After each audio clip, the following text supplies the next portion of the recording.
안녕하십니까? 소쿨극장의 재미있고 도기이한 옛날 이야기 시간입니다. 오늘 이야기는 우연히 산에서 최소 200년 이상 된 산삼을 발견한 농부가 그 산삼을 횡재하고 난 다음에 벌어지는 여러 가지 사건들입니다. 구독과 좋아요, 그리고 알람 설정 부탁드립니다. 재미있고도 좋은 글로 보답하겠습니다. 옛날에 어떤 사람이 강원도 깊은 산골에서 농사를 지으며 살고 있었다. 농사만 지어서는 호구하기가 힘들어 농부는 틈만 나면 산으로 들러다니면서 약초를 캐서는 살림에 보탰다. 어느 여름날 아침 일찍 농부가 콩밭을 매러 갔다. 한낮에는 더우니까 식전에 가서 매고 낮에는 쉬려는 것이었다. 밭을 매다가 대변이 마려워서 한쪽 구석에 가서 볼일을 보고는 뒤를 닦을 것이 없나 하고 둘러보는데 산비탈 쪽에 오구의 잎가지를 형성하고 우옆에 잎을 달고 있으며 빨간 열매를 맺은 산삼이 보였다. 산삼은 노두가 있다. 노두는 줄기가 붙어 있던 곳이 말라 죽으면서 생긴 흔적으로 해마다 하나씩 생긴다. 노두를 모두 세어보니까 200개가 넘었다. 그러니까 산삼의 나이가 최소 200년은 됐다는 것이다. 횡재도 이런 횡재가 없었다. 산삼을 캐서 집으로 온 농부는 다음날 아침 일찍 일어나 괴나리 보찜을 짊어지고는 한양으로 출발했다. 변변한 교통수단이 없었던 때라 믿을 것은 두 다리밖에 없었다. 꼭두 새벽부터 걷기 시작해서 해가 다 넘어갈 때까지 하루를 꼬박 걸었는데 마침 눈앞에 오막살이가 하나 보였다. 됐다 생각하고 살인문 앞에서 주인을 찾으니까 나이든 영감님이 나왔다. 하룻밤 잠자리를 부탁했다. 노인어른 해도 저물고 하루 저녁 좀 쉬어갔으면 합니다. 미안하지만 우리 집은 안 됩니다. 다른 집으로 가보세요. 아니 영감님, 이 집을 지나면 앞으로 100리는 더 가야 인가를 만납니다. 밤중이라 어두워서 걷지도 못하고 사람 집에 사람이 와서 하룻밤 묵어가자는데 안 된다니. 조선 팔도에 이런 인심이 어디 있습니까? 그래도 안 됩니다.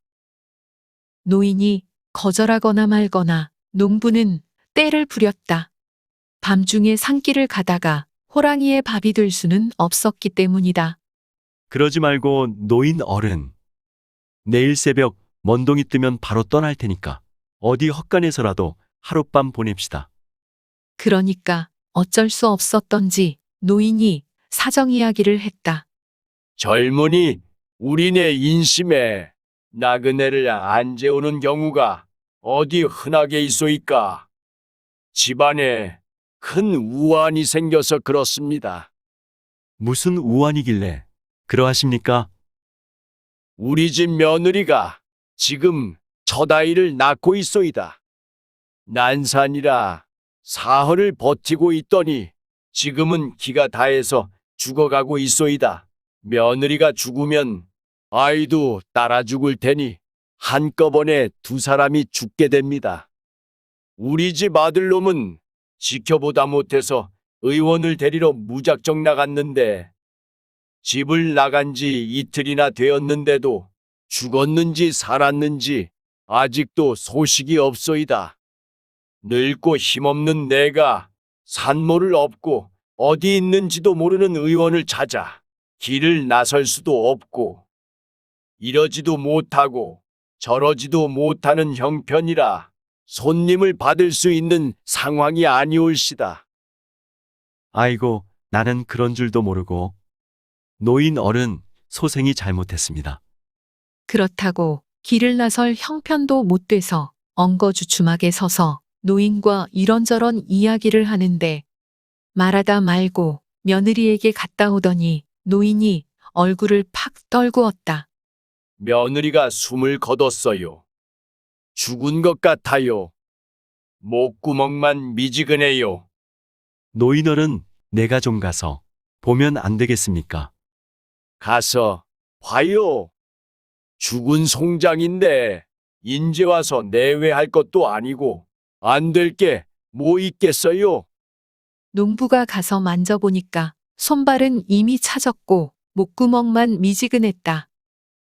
가만히 생각하다가 농부는 어디선가 들은 풍어를 믿고 산삼을 산모의 배 위에다 전 붙이듯이 펼쳐 놓았다. 한 두어 시경 지나니까 하! 하! 하고 산모의 입에서 숨 모으는 소리가 났다. 산삼의 기운이 굳어가고 있던 몸을 부드럽게 풀고 있는 것이다. 조금 있으니 산모의 손발이 차츰 따뜻해지고 얼굴에 핏기가 돌기 시작했다. 조금 더 있자 산모가 불쑥 눈을 뜨더니 말했다. 아버님, 나 물 좀 주세요. 노인의 눈이 화등잔만해지더니 농부에게 연방 허리를 굽신거리며 감탄을 퍼부었다. 이거 정말 하늘에서 내린 약인가 보다. 내가 이 양반을 집에 못 들어오게 했다면 우리 며느리가 죽었을 건데.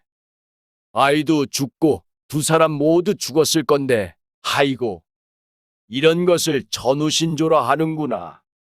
그러면서 노인이 닭똥 같은 눈물을 뚝뚝 흘렸다. 그러고 있는데 일이 제대로 풀리려고 그러는지 한밤중에 아들이 늙은 의원을 등에 업고 집으로 들이닥쳤다. 기운을 차린 산모는 의원의 도움을 받아 떡두꺼비 같은 아들을 낳았고 농부는 노인의 간곡한 청에 따라 부자의 의를 맺었다. 그래서 졸지에 태어난 아이의 팔자에도 없는 큰아버지가 되고 말았다. 다음 날 아침에 정신을 좀 차리고 난 다음에 들으니 노인의 아들이 의원의 집에 쳐들어가서는 의원이 아니라 자기 목에 칼을 들이대고 협박했다고 한다. 내가 당신네 집에서 자진해 죽으면 당신은 평생 살인죄인이라는 소리를 듣고 살 것이오. 어떡할래요? 내가 여기서 죽을까요? 아니면 당신이 내 등에 업힐래요? 그리고는 마누라 한 번 살려보겠다고 근 백리길을 등에 의원을 업고 내달렸다는 것이다. 농부는 있는 것 없는 것 대접 잘 받으면서 그 집에서 사흘을 쉬고는 다시 산삼팔러 한양으로 올라갔다. 한양하고도 운종가에 가서 그놈을 딱 펴가지고 앉아있으니까 어느 사람이 지나가다가 삼을 보더니 말했다. 참 물건 줬어. 그런데 산삼에 사연이 있어 보이는군요. 뭔가를 아는 양반 같아 농부는 말끝에 반은 자랑 삼아 벌어졌던 일을 털어놓았다. 그러자 그 말을 들은 사람이 탄식했다. 이 산삼은 하늘이 내린 천종 산삼이요. 200년은 된 것 같은데 아깝지만 못 쓰게 됐소이다. 기운이 다 나가버렸어. 이 양반아, 사람 두 사람 살렸으면 됐지. 큰일 했지. 뭘 더 살리려고 그래요. 이 물건은 자기 할 일을 다 하고는 소용없는 물건이 돼버렸어. 농부는 기가 막혔다. 큰 기대를 걸고 왔는데 물거품이 되고 말았기 때문이다. 그래서 모른 척하고 칠패시장으로 어디로 사람 많이 모이는 곳을 찾아다녔다. 가서 삼을 풀어놓으면 100군데면 100군데 모두 그랬다. 아깝지만 하늘의 기운이 이미 다 나가버려 소용이 없군요. 낙심천만이었다. 그래도 어떡하나? 좋은 일 한 것으로 만족해야지. 농부는 다행히도 안 되는 일에 대한 단념이 빨랐다. 산삼을 뚜루루 말아서는 집으로 돌아가는 길에 그래도 명색이 큰 아버지인데 아이 주려고 베네저고리 한 벌을 샀다. 아이가 처음 세상에 나왔을 때 노덕이로 뚫뚫 마는 것을 보고 자기도 가난하지만 이 집도 앵간하다는 생각을 그때 했기 때문이다. 농부는 베네저고리 주려고 들린 김에 그간의 일을 토로하고 산모 주라고 산삼까지 줬다. 산모하고 아기를 살린 산삼이니까 차라리 산모나 먹으라고 갖다 주는 게 좋겠다고 여긴 것이다. 그러니까 그 집에서 참 면목 없어 했다. 평생 있을까 말까 한 기회를 우리 때문에 다 망쳐버렸다. 그런데도 아기 옷도 사다 주고 고맙다. 산골 살림에 개뿔이라도 뭐가 있어야 보답하지. 그때 마침 그 집에 아직 호도 안 뚫고 그냥 목에다 줄을 맨 암송아지가 한 마리 있었다. 아이 아버지, 그러니까 의동생이 송아지 맨 줄을 쏙 내밀었다. 형님, 창피스럽습니다. 뭘 주고 싶어도 우리 집 재산이라고는 이 송아지 한 마리뿐입니다. 이놈 가져가서 잘 키우면 암놈이라 새끼도 낳고 좋을 겁니다. 가지고 가세요. 안 받으려고 하니까 그렇게 하면 자기네들이 부끄러워서 살 수가 없다고 하였다. 그래서 마지못해서 끄집고 왔다. 마음이 많이 안 좋았다. 농 갈고 밭을 갈 때 큰아들이 이놈 대신에 손노릇할 게 뻔했기 때문이다. 그래도 어떡하나 성의를 무시하면 아들, 며느리 그리고 시아버지까지 세 사람이 모두 자책할 텐데 세 사람이 슬픈 것보다야 한 사람 마음이 끌끌한 것이 더 낫겠지. 끄집고 와서 키우니까 이 녀석이 장마철에 오이 자라듯이 잘 자라서는 새끼를 많이 생산해서 살림의 큰 미천이 되었다. 그래서 얼마 안 있다가 실한 놈으로 암수 2마리를 그 집에 보냈다.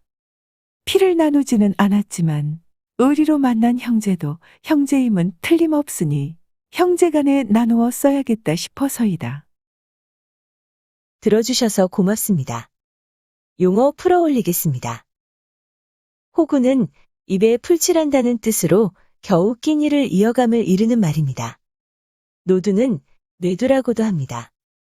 산삼, 인삼, 사삼, 도라지, 그리고 더덕 따위의 뿌리에서 싹이 나오는 머리 부분을 노두라고 한다는군요.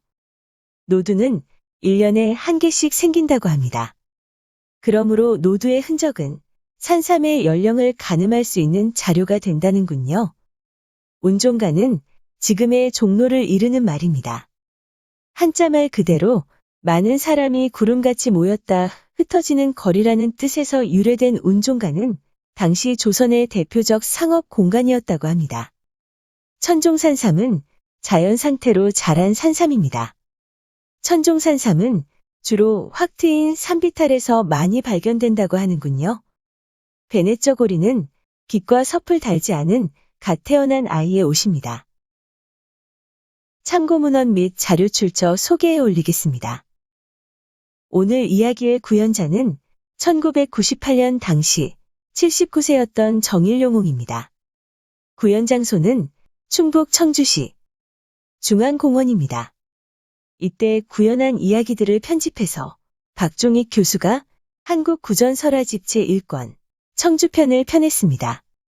오늘 이야기는 그 중에 한 꼭지 산모를 구한 산삼 이야기입니다. 이명식 선생이 짓고 김영국 선생이 감수한 책 신비한 산삼 이야기의 내용과 사진을 빌렸습니다.